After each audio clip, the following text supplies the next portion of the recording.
আসসালামু আলাইকুম ওরহমতুল্লাহি ওবারাকাতু। দ্বীনি ইসলাম নলেজ চ্যানেলে আপনাদের স্বাগতম।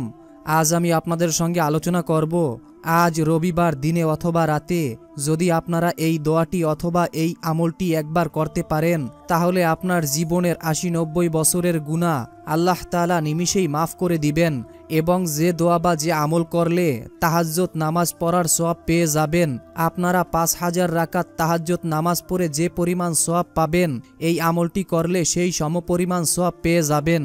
এবং যাদের পরিবার ও সংসারের ভিতরে অভাব অনটন ও ঝামেলা সবসময় লেগেই থাকে, অভাব অনটন দারিদ্রতা কোনোভাবেই যাদের পেছন ছাড়ছে না, হৃদয়ের আশা আকাঙ্ক্ষাগুলো অন্তরেই থেকে যাচ্ছে, তাই অনুরোধ করছি জীবনে একবার হলো আমলটি করবেন। এই উদ্দেশ্যে ভিডিওটি না টেনে একদম শেষ পর্যন্ত দেখতে থাকুন। অনুরোধ করছি, আমরাই প্রথমবার নারীদের ছবি ছাড়া কিংবা হারাম কোনো ছবি ছাড়া ইউটিউবে ভিডিও দিয়ে থাকছি।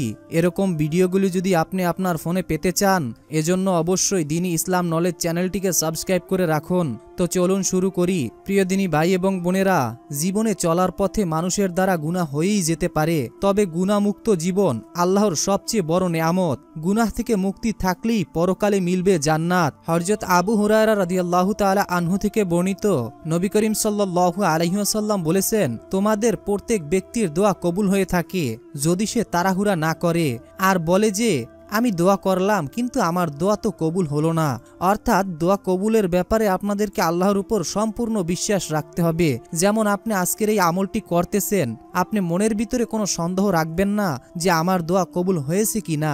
অবশ্যই আপনি এতটুকু শতভাগ গ্যারান্টি নিয়ে দোয়া করবেন যে আমি দোয়া করেছি, এটা আল্লাহ কবুল করবেনই করবেন। এভাবে শতভাগ বিশ্বাস নিয়ে যদি আপনি আমলটি করতে পারেন, আমি ওয়ারেন্টি নয় বরং গ্যারান্টি দিয়ে বলতে পারি, আল্লাহ তাআলা আপনার জীবনের গুনাহকে মাফ করে তো দিবেনই, এর সঙ্গে সঙ্গে যত বিপদ আপদ বালা মুসিবত রয়েছে আল্লাহ তাআলা তা দূর করে দিবেন। হাদিসে এসেছে, হযরত জাবের রাদিয়াল্লাহু তাআলা আনহু থেকে বর্ণিত, তিনি বলেন, আমি রাসূলুল্লাহ সাল্লাল্লাহু আলাইহি ওয়াসাল্লামকে বলতে শুনেছি, কোনো ব্যক্তি আল্লাহর কাছে কোনো কিছুর প্রার্থনা করলে আল্লাহ তাআলা তা দান করেন অথবা তদা অনুযায়ী তার কোনো অমঙ্গল প্রতিহত করেন, যতক্ষণ না সে কোনো পাপাচারে লিপ্ত হয় বা আত্মীয়তার সম্পর্ক ছিন্ন করার জন্য কোনো দোয়া করে। অর্থাৎ দ্বীনি ভাই এবং বোনেরা, আপনাদের আমাদের দোয়া কবুল হওয়ার 3টি সিস্টেম বা 3টি পদ্ধতি রয়েছে। প্রথম পদ্ধতি, আপনি যখন দোয়া করবেন তখন সাথে সাথে আল্লাহ তাআলা কবুল করে নেবেন। আরেকটি পদ্ধতি হচ্ছে, আপনি দোয়া করলেন কিছুদিনের মধ্যে আপনার দোয়া কবুল হয়ে যাবে। আরেকটি পদ্ধতি হচ্ছে, আমি যেই দোয়াটি করলাম আল্লাহর কাছে, সেই দোয়াটি আল্লাহ তাআলা আখিরাতের জন্য, কিয়ামতের জন্য মজুদ করে রেখেছেন। অর্থাৎ কিয়ামতের দিন যখন আমাদের বিচার করা হবে, হিসাব করা হবে, তখন যদি আপনার আমল নামা কম হয়ে যায়, তখন আল্লাহ তাআলা আপনাকে এই আমল দ্বারা, অর্থাৎ দুনিয়াতে বসে আপনি যেই দোয়াগুলো করেছেন, যেগুলো দুনিয়াতে কবুল হয় নাই, সেই দোয়াগুলো দিয়ে আল্লাহ তাআলা ওই সময় আমল নামা বাড়ি করে দিবেন। সুবহানাল্লাহ, সুবহানাল্লাহ। তো দ্বীনি ভাই এবং বোনেরা, সর্বপ্রথম আমি আপনাদেরকে ঋণ মুক্তির দোয়া ও আমল বলে দিব। এই আমলটি অবশ্যই মনোযোগের সাথে শুনুন। আমরা সবাই চাই আমাদের কারো জীবনেই যেন ঋণ না থাকে, কারো যেন অভাব না থাকে। এক লোক ঋণ পরিশোধের জন্য ইসলামের চতুর্থ খলিফা হযরত আলী রাদিয়াল্লাহু তাআলা আনহুর কাছে কিছু সাহায্য চাইলেন। আলী রাদিয়াল্লাহু তাআলা আনহু তাকে বললেন, রাসূল সাল্লাল্লাহু আলাইহি ওয়াসাল্লাম আমাকে কয়টি বাক্য শিখিয়ে দিয়েছেন, আমি কি তোমাকে সেটা শিখিয়ে দেব? সেটা পড়লে আল্লাহ তোমার ঋণের দায়িত্ব নেবেন। অর্থাৎ এখানে আল্লাহ তাআলা নিজেই দায়িত্ব নিবেন, এই হাদিসে তা প্রমাণিত। তোমার ঋণ যদি পাহাড় পরিমাণ হয়, তাহলে আল্লাহ তাআলা তা তোমার পক্ষ থেকে আদায় করে দেবেন। এরপর আলী রাদিয়াল্লাহু তাআলা আনহু ওই ব্যক্তিকে এই কথাগুলো শিখিয়ে দিলেন। দোয়াগুলো আমি আপনাদেরকে বলে দিচ্ছি, মনোযোগের সাথে শুনুন। এরপরে নিয়মটিও বলে দেব, নিয়মটি জেনে আমলটি করবেন। আল্লাহুম্মা গফিরনি বিহালালিকা আন হারামিকা ওয়াগনিনি বিফাদলিকা আম্মান সিওয়াকা। অর্থ, হে আল্লাহ, হারামের পরিবর্তে তোমার হালাল রুজি আমার জন্য যথেষ্ট করো, আর তোমাকে ছাড়া আমার কারো মুখাপেক্ষী করো না, এবং তোমার অনুগ্রহ দিয়ে আমাকে সচ্ছলতা দান করো। তিরমিজি শরীফের হাদিস। দ্বীনি ভাই এবং বোনেরা, আমি এখন আপনাদেরকে কয়েকটি আমলের কথা বলে দিব, যে আমলগুলো করলে সর্বদা আপনাদের রিজিকের অভাব অনটন থাকবে না, আল্লাহর রহমত আপনাদের ঘরের উপরে নাজিল হবে, আপনার উপর আল্লাহ তাআলা খুশি হয়ে আল্লাহর রহমত নাজিল করবেন। হযরত ইবনে আব্বাস রাদিয়াল্লাহু তাআলা আনহু থেকে বর্ণিত, তিনি বর্ণনা করেন, যারা বেশি বেশি তওবা ইস্তেগফার করে, তাদের সামনে যত কষ্টই হোক, যত অভাব অনটনই থাকুক না কেন, মহান আল্লাহ তাআলা তা সমাধান করে দেন। সুতরাং বেশি বেশি তওবা ও ইস্তেগফার করা মুমিন ব্যক্তির অন্যতম একটি গুণ। তাই আপনারা যদি সর্বদা আল্লাহ তাআলার এই ইস্তেগফারের সঙ্গে লেগে থাকেন, আমি আশা করি আপনাদের জীবনের সমস্ত সংকট কেটে যাবে। আস্তাগফিরুল্লাহটি হচ্ছে আস্তাগফিরুল্লাহ আস্তাগফিরুল্লাহ, যার অর্থই হচ্ছে আমি আল্লাহর ক্ষমা প্রার্থনা করছি, আমি আল্লাহর ক্ষমা প্রার্থনা করছি। আরেকটি ইস্তেগফার হচ্ছে আস্তাগফিরুল্লাহ ওয়া আতুবু ইলাইহি, আমি আল্লাহর ক্ষমা প্রার্থনা করছি এবং তার দিকেই ফিরে আসছি। সুবহানাল্লাহ। তো দিনী ভাই এবং বোনেরা, আরও কিছু দোয়া রয়েছে। সেই দোয়াগুলো জানার আগে আমরা পবিত্র কোরআনের একটি সূরা শুনব। আমরা সবাই জানি যে পবিত্র কোরআনের সূরা শুনলে প্রতিটা হরফে 10টি করে নেকি আল্লাহ তাআলা আমাদের আমলনামায় লিখে দেবেন এবং ফেরেশতারা আমাদের জন্য দোয়া করবেন এবং আমাদের মনের অপূর্ণ আশাগুলো আল্লাহ তাআলা এই সূরা শোনার ওসিলায় পূরণ করে দেবেন। আপনারা অনেকেই আছেন যারা আমাদের ভিডিওগুলো দেখেন। অনেক দিনই ভাই ও বোনেরা প্রশ্ন করেছেন এবং তারা জানিয়েছেন যে আমরা সূরা শুনে ফলাফল পেয়েছি।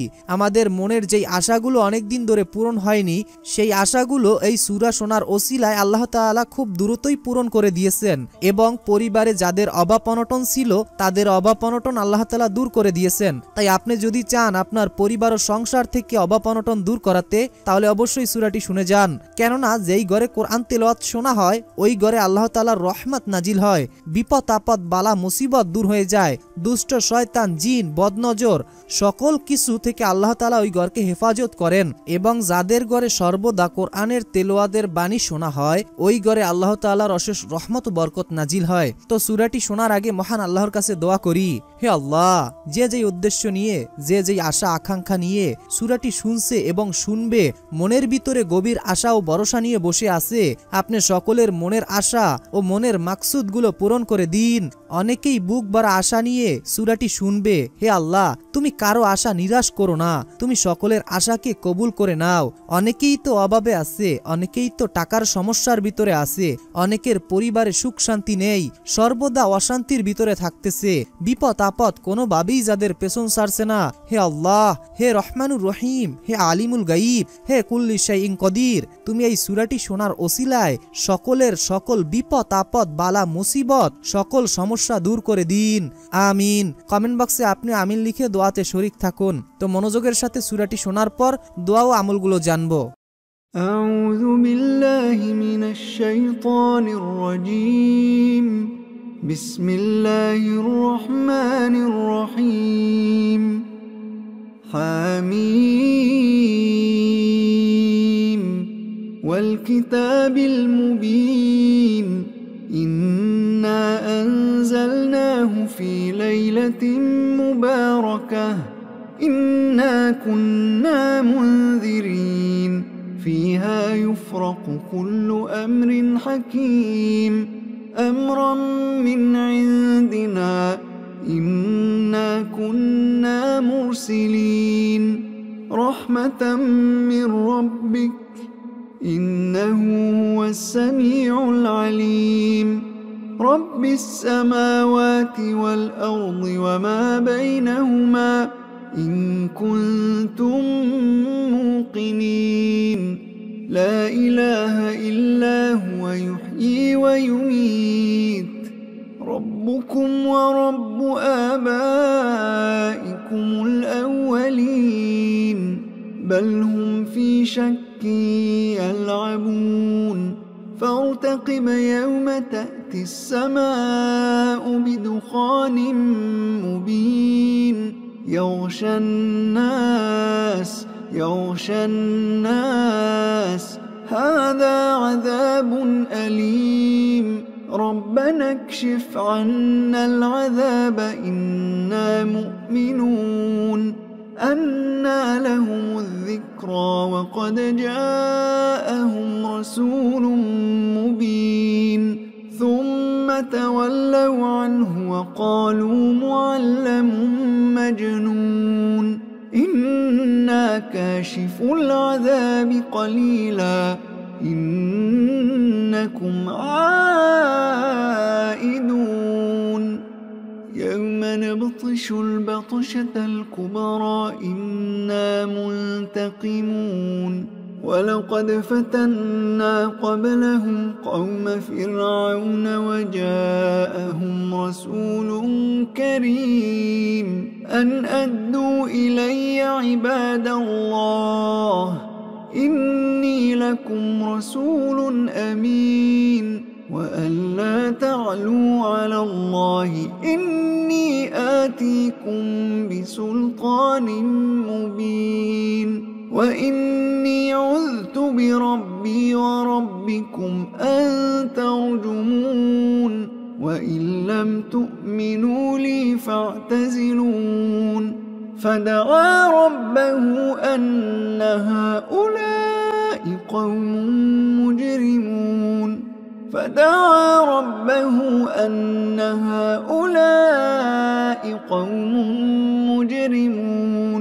فأسر بعبادي ليلا إنكم متبعون واترك البحر رهوا إنهم جند مغرقون كم تركوا من جنات وعيون وزروع ومقام كريم ونعمة كانوا فيها فاكهين كذلك وأورثناها قوما آخرين فما بكت عليهم السماء والأرض وما كانوا منظرين ولقد نجينا بني إسرائيل من العذاب المهين من فرعون إنه كان عاليا من المسرفين ولقد اخترناهم على علم على العالمين وآتيناهم من الآيات ما فيه بلاء مبين إن هؤلاء ليقولون إن هي إلا موتتنا الأولى وما نحن بمنشرين فأتوا بآبائنا إن كنتم صادقين أهم خير أم قوم تبع والذين من قبلهم أهلكناهم إنهم كانوا مجرمين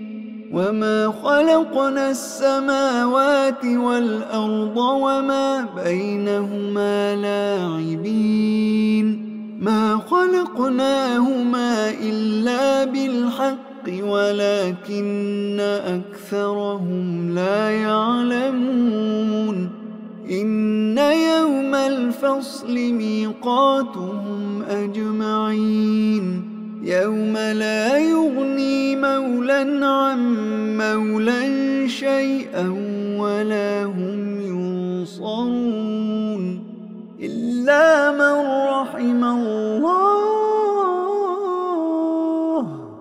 إنه هو العزيز الرحيم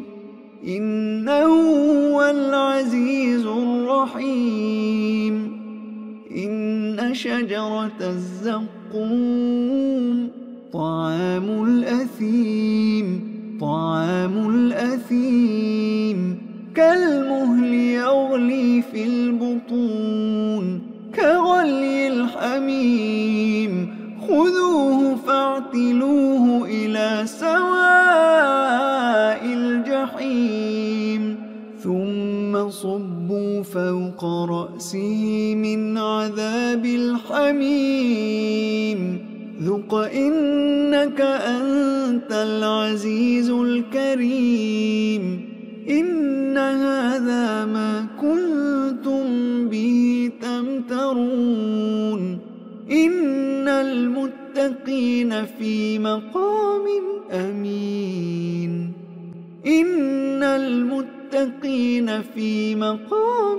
أمين في جنات وعيون يلبسون من سندس كبرق متقابلين كذلك وزوجناهم بحور عين يدعون فيها بكل فاكهة آمنين لا يذوقون فيها الموت إلا الموتة الأولى ووقاهم عذاب الجحيم فضلا من ربك ذلك هو الفوز العظيم فإنما يسرناه بلسانك لعلهم يتذكرون فارتقب إنهم مرتقبون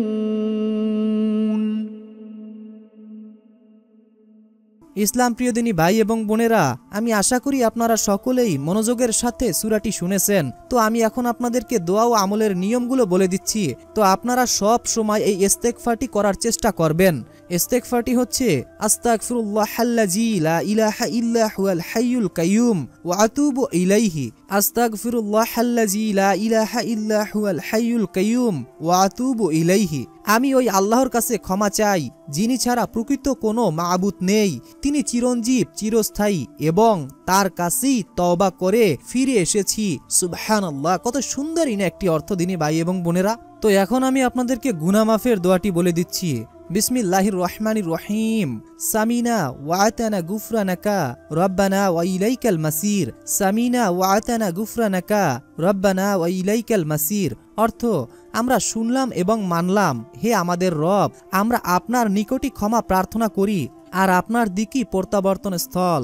আরেকটি দোয়া হচ্ছে রব্বানা তাকাব্বাল মিন্না ইন্নাকা আনতাস সামিউল আলিম ওয়া তুব আলাইনা ইন্নাকা আনতাত তাওয়াবুর রহিম।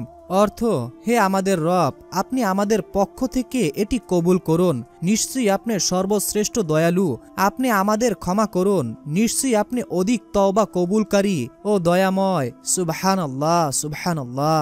দিনী ভাই এবং বোনেরা, আমি আশা করি আপনারা দোয়াটি শুনেছেন। তো এখন আমি আপনাদেরকে যে দোয়াটি বলবো, নবীর সঙ্গে জান্নাতে যাওয়ার দোয়া। সবারই মন চায় যে নবীর সঙ্গে জান্নাতে যাব, কিন্তু নবীর সঙ্গে জান্নাতে যাওয়ার জন্য যে দোয়াটি আমাদেরকে পড়তে হবে, সেই দোয়াটি তো আমরা অনেকেই পড়ি না, বা এই দোয়াটি অনেকের জানা থাকলেও সচরাচর এই আমলটি করি না। অবশ্যই আপনারা এই দোয়াটি এবং আমলটি করবেন।